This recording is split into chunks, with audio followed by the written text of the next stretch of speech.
Good morning, everyone. Today is March 21st, 2025, and it has been 12 days since I posted the last video. And today I'm going to comment on UN's the World Happiness Report.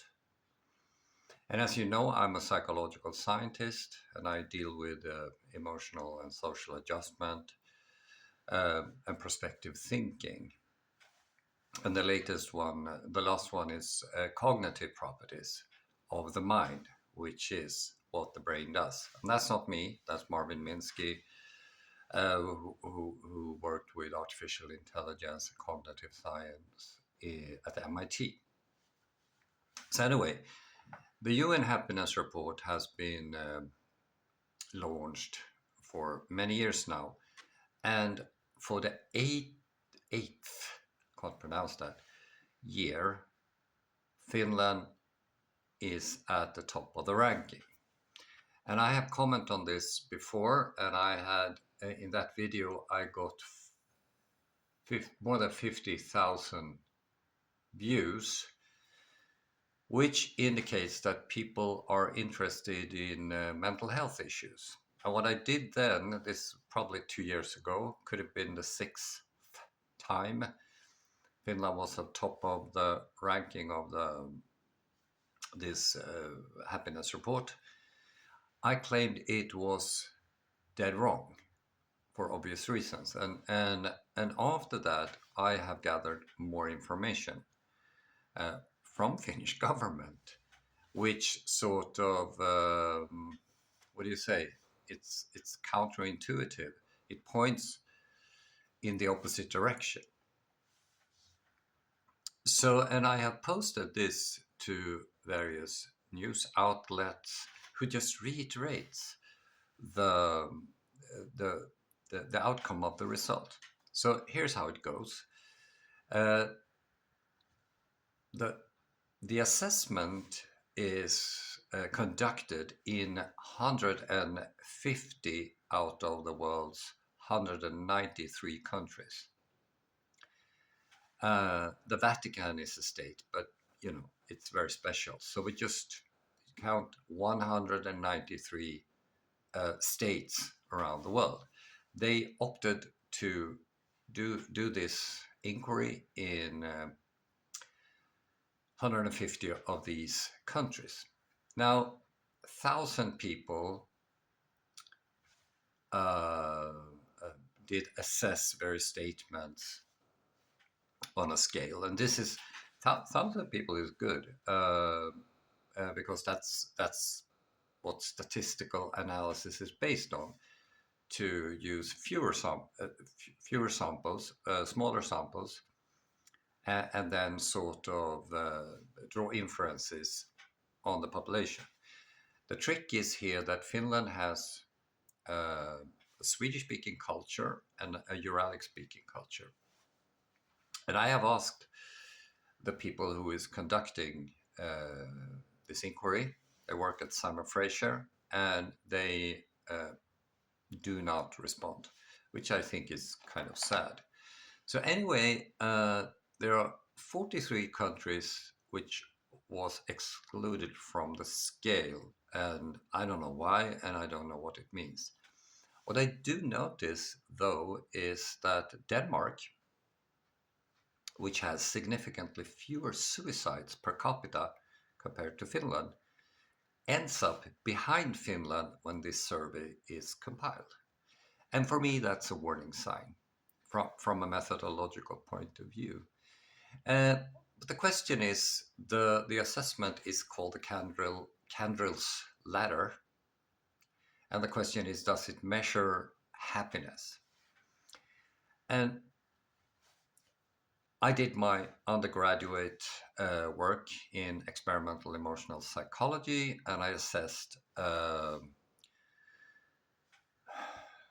not happiness per se, but comfort in thinking that when you're in a situation, you have an outlook, and and do you feel discomfort or do you experience comfort?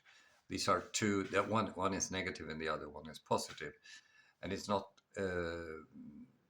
comfort and happiness has, of course, an overlap, but it's not the same thing. But having said that, I know something about basic emotions among humans. So, and happiness, from my viewpoint, is a psychophysiological state where the brain is in harmony.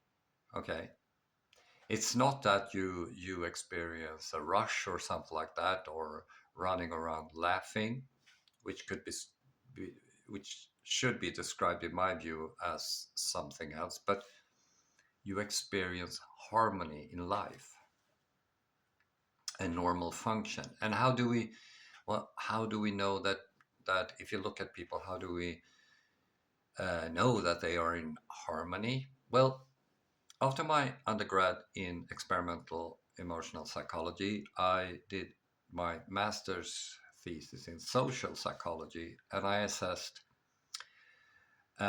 what is now known as the executive functions, but deconstructed into three subsets: so emotional adjustment, social adjustment, and cognitive development. And from my point of view, let's see what I wrote here. Uh, Emotional adjustment is very important, uh, as well as social adjustment, of course. And emotional adjustment is when you can feel mental harmony, you're not depressed, you have impulse control, you don't overreact to what people say to you. It's old saying, sticks and stones will break my bones, but words will never hurt me. I hope I got it right. So the thing is that if someone says something to you and it's a nasty piece of words, it has nothing to do with you actually. So you don't need to feel hurt or anything like that. But physical violence will hurt you. Uh, and impulse control is when you're not losing the temper. The coffee doesn't boil over. You stay in frustration. You can think that people react rather dubious, but you don't express irrational anger from viewpoint diversity, for example. So cognitive things, being able to direct your thinking forward in time in a social manner.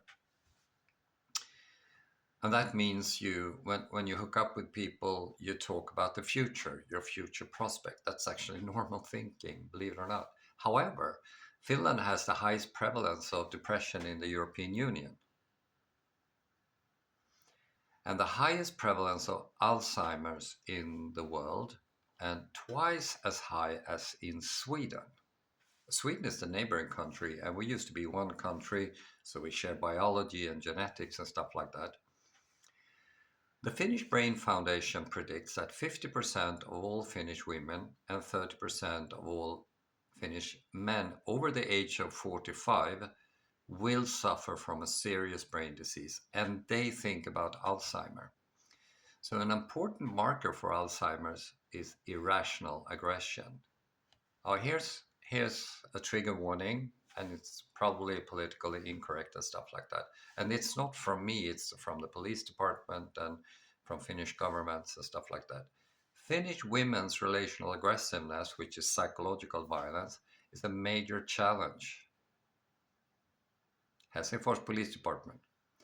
40% of Finnish school children are victims of psychological violence at home. And this is a foundation called Benso, and they have like a managing director. And she said this on their annual conference in 2023. Psychological violence and fatal violence against young children have increased.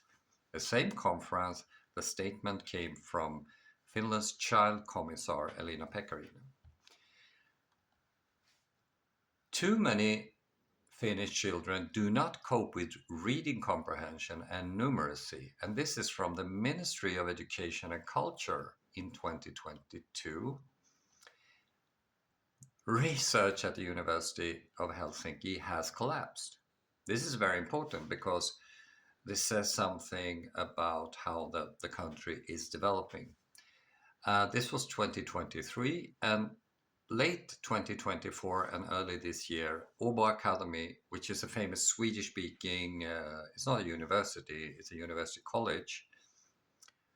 It has collapsed basically. They had to sack a load of people, reorganize everything. So, ergo, a country cannot simultaneously have the highest prevalence of happiness and depression, Alzheimer, women's relational aggressiveness, and absence of cognitive development. Correct me if I'm wrong here. I would love to see your comments about this because it's a very important issue. I mean, for everyone.